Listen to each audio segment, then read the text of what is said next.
Like he's going to have a clean run with a 50.57. Boom!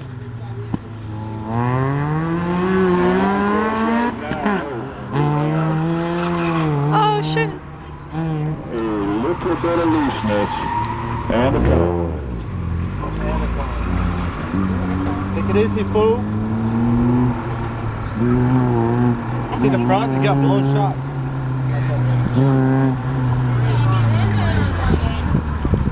Drop it, spin it. So Victor a little loose on the front half of that course.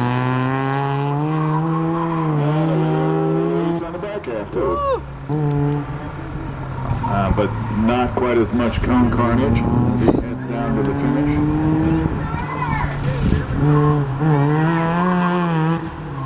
And Victor finishes up with a 51. They have more cones